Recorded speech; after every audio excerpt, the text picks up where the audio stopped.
Con này coi ơi, coi cha là xưa coi. Aku chạy con lên con gà xưa, chạy gì to luôn liền.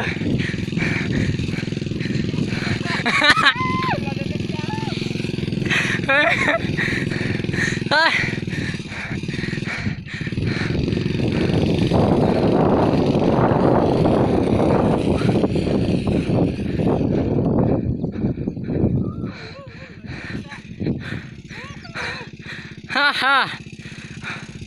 Ai.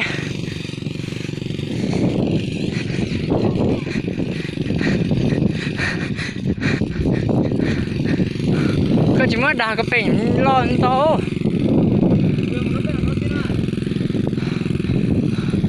Nó đây một bảy phong chả nhiều hết rồi.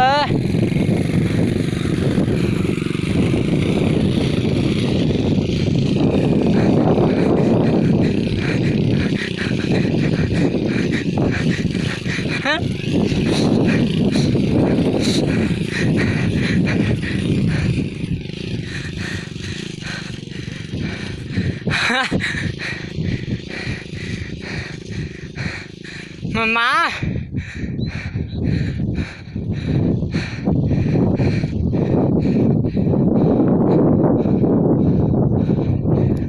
Hả?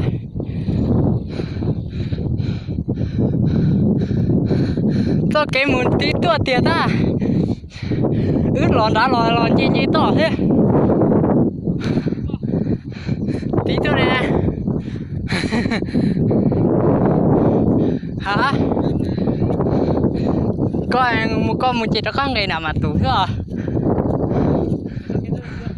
Phải có tua.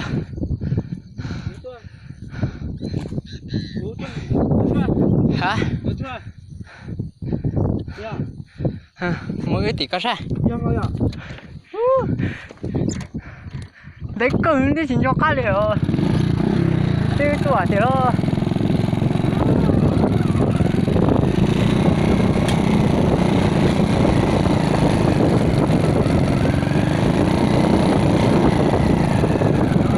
Nó là mà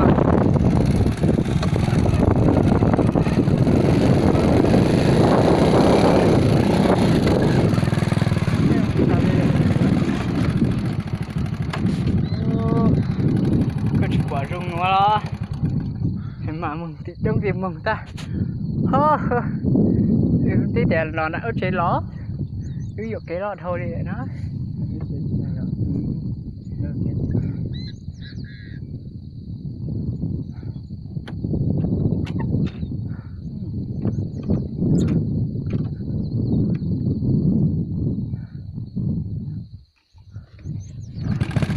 một chút